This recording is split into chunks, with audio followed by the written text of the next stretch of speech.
Column ہے محاذ قلم، لکھا ہے فدا عدیل نے۔ عنوان ہے افغانوں سے کیا لینا دینا۔ افغانستان یا افغان عوام سے ہمارا کیا لینا دینا؟ وہ ایک الگ ملک ہے، اس کے اپنے قوانین، اپنے طور طریقے اور اپنا نظام حکومت ہے۔ ہمیں تو اس معاملے پر بات بھی نہیں کرنا چاہیے۔ اس قسم کے خیالات رکھنے والے پاکستان میں کم نہیں ہیں۔ اس میں کوئی شک نہیں کہ پاکستان خود مسائل میں گھرا ہوا اور اس کی معیشت IMF کی بیساکھیوں پر کھڑی ہے۔ ایک بیساکھی کھینچی جائے تو یہ معیشت دھڑام سے نیچے گر جائے۔ پاکستان کی معیشت کڑی ہے، چل نہیں رہی۔ اس معیشت کو چلانے کے لیے اگر ایک جانب ملک کے اندر کاروباری سرگرمیوں میں تیزی لانے کی ضرورت ہے تو دوسری جانب اقوام عالم کے ساتھ بنا کر رکھنے کی ضرورت سے بھی انکار نہیں کیا جا سکتا۔ یہ کیسے ہو سکتا ہے کہ کوئی اٹھ کر یہ کہے کہ افغانستان کے ساتھ ہر قسم کا تعلق منقطع ہونا چاہیے؟ اگر مشرقی سرحد پر پاکستان اور بھارت کے مابین تنازعات ہیں تو کیا عقل و دانش اب یہاں تک محدود ہو کر رہ گئی ہے کہ ہم مغربی سرحد پر بھی ایک دشمن کو تیار کر لیں؟ افغانستان اور افغان عوام کے ساتھ پاکستانیوں کے رشتے دیرینہ بھی ہیں اور لازوال بھی۔ منفی خیالات رکھنے والے زمینی حقائق سے کوسوں دور ہیں۔ اس وقت پاک افغان جو تنازعات چل رہے ہیں وہ دو ریاستوں کے درمیان معاملات ہیں۔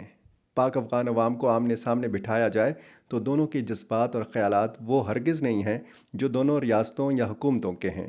اسی طرح ضرورت اس امر کی محسوس کی جا رہی ہے کہ دونوں ریاستوں کے فیصلہ سازوں کو آمنے سامنے بیٹھنا چاہیے تاکہ تلخیوں کو مزید ہوا ملنے سے پہلے روکا جائے۔ کالعدم TTP کو افغانستان کی سرزمین استعمال کرنے سے روکنا پاکستان کا وہ مطالبہ ہے جو اس وقت پوری دنیا میں زیر بحث ہے۔ پاکستان میں دہشت گردی کے واقعات کے تانے بانے افغان سرزمین اور افغان شہریوں سے جوڑے جاتے ہیں۔ یہ ممکن ہے کہ ان الزامات میں حقیقت بھی ہو، کیونکہ بار بار یہ بات بھی بتائی جاتی ہے کہ افغانستان کی حکومت کو صرف الزامات ارسال نہیں کیے جاتے بلکہ ثبوت بھی فراہم کیے جاتے ہیں۔ اب سوال کافی اہم ہے کہ افغان حکومت کی ایسی کیا مجبوری ہے جس کے تحت وہ پاکستان کا مطالبہ کلی طور پر ماننے سے قاصر ہے۔ کہا جاتا ہے کہ ایک شدت پسند تنظیم دوسری شدت پسند تنظیم کے خلاف کسی تیسرے کے کہنے پر کارروائی نہیں کرتی۔ جیسا ہم ماضی میں دیکھ چکے ہیں جب امریکہ نے افغان طالبان سے مطالبہ کیا کہ القاعدہ کے خلاف کارروائی کی جائے اور اسامہ بن لادن کو اس کے حوالے کیا جائے۔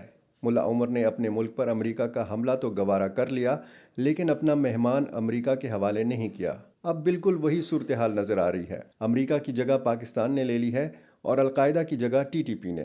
افغان طالبان وہی ہیں، ان کی اسلامی اور پشتون روایات بھی وہی ہیں۔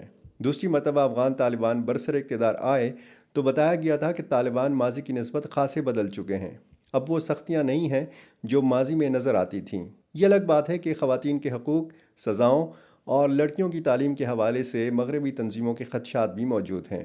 امارات اسلامی کے سربراہ یعنی امیر المومنین ملا ہیبت اللہ نے طالبان حکومت کے اہلکاروں کو لوگوں سے نرمی برتنے کی تلقین کی ہے۔ ملا ہیبت اللہ قندھار میں طالبان کابینہ اور دیگر اہلکاروں کے 2 روزہ غیر معمولی اجلاس سے خطاب کر رہے تھے۔ انہوں نے پڑوسی ممالک کے ساتھ تعلقات کے فروغ پر بھی زور دیا اور حکومت کو ہدایت کی کہ پاکستان سے آنے والے مہاجرین کی بھرپور خدمت میں کوئی کسر اٹھا نہ رکھی جائے۔ ملا ہیبت اللہ کی سربراہی میں اجلاس سے یہ امید پیدا ہو چلی ہے کہ طالبان کی قیادت پاکستان کے مطالبات کے حوالے سے کسی نتیجہ خیز فیصلے تک اگر نہیں بھی پہنچی تو اس سلسلے میں پیش رفت ضرور ہوئی ہوگی۔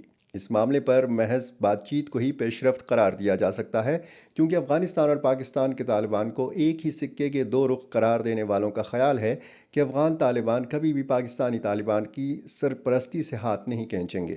اگر واقعی طالبان ماضی کی نسبت بدل چکے ہیں پھر تو امکان ہے کہ دونوں ممالک کے مابین برف پگھلے، لیکن اگر کٹر خیالات رکھنے والے سخت گیر طالبان رہنما اپنی سوچ پر ڈٹے رہتے ہیں پھر خدشہ ہے کہ پاکستان اور افغانستان کے مابین کشیدگی نہ صرف برقرار رہے گی بلکہ اس کے مزید بڑھنے کے خدشات کو خارج از امکان قرار نہیں دیا جا سکتا۔ اگر طالبان قیادت پاکستان کی مسلسل سپورٹ کو نظر انداز کر سکتی ہے تو یقیناً یہ معاملہ فہم اور مفاہمت پسند طالبان رہنماؤں کے لیے پریشانی کی بات ہوگی۔ طالبان کے اندر یہ سوچ موجود ہے کہ کوئی بھی جذباتی قدم اٹھانے کے بجائے پاکستان کے ساتھ بنا کر رکھنے کی پالیسی ہی میں افغانستان کی موجودہ رجیم کا مفاد ہے۔ اب انتظار ہے کہ کب افغان طالبان قدم اٹھاتے ہیں اور دونوں ملکوں کے درمیان تلخی کی خبروں میں سے کوئی خوشگوار خبر برآمد ہوتی ہے۔ دونوں ریاستوں کو دونوں ممالک کے عوام کی حالت زار کو بھی پیش نظر رکھنا ہوگا۔ پاکستانی عوام کو دہشت گردی کا سامنا ہے جبکہ افغانستان ان دنوں مہاجرین کے مسئلے سے دوچار ہے۔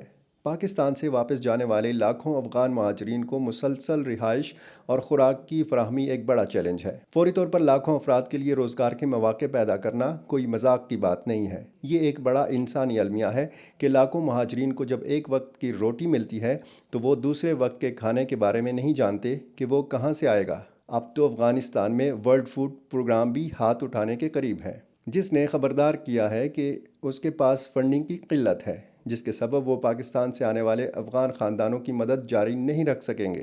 WFP افغانستان کے کنٹری ڈائریکٹر ہیسیو وائلی نے ایک بیان میں بتایا کہ صورتحال سنگین ہے کیونکہ چند ہفتے بعد سخت سردی آ جائے گی اور ملک پہلے ہی زلزلوں کے تباہ کن اثرات، خراب معیشت اور بگڑتے موسمی بحران سے متاثر ہے۔ ان کا کہنا تھا کہ سرحد پار کر کے آنے والے زیادہ تر خاندان بھوکے ہیں اور انہیں فوری طور پر امداد کی ضرورت ہے۔ انہوں نے بتایا کہ ہمیں فوری طور پر $2.75 کروڑ کی ضرورت ہے تاکہ پاکستان سے واپس افغانستان آنے والے 10 لاکھ افراد کی مدد کی جا سکے اور وہ موسم سرما گزار سکیں۔ انہوں نے کہا کہ یہ خاندان بدترین وقت میں واپس آ رہے ہیں اور اس ملک میں انہیں تاریک مستقبل کا سامنا ہے۔ یہ صورتحال یقیناً افغان حکومت کی وہ پریشانی ہے جس کا فی الحال کھل کر اظہار نہیں کیا جا رہا، لیکن حقیقت یہ ہے کہ طالبان کی حکومت مزید لاکھوں اضافی افراد کا بوجھ نہیں اٹھا سکے گی۔ پاکستان کو بھی کم از کم اپنی پالیسی میں اتنی نرمی لانا ہوگی تاکہ مہاجرین کو شدید ٹھنڈے موسم سے نمٹنے کا موقع ملے اور ان کے لیے اپنے ملک میں آباد کاری کے لیے اندھیرے میں ہاتھ پاؤں نہ مارنا پڑیں۔ افغان ہمارے بھائی ہیں اور بھائیوں سے یوں لا تعلق نہیں ہوا جا سکتا جیسا کہ بعض لوگوں کی سوچ ہے۔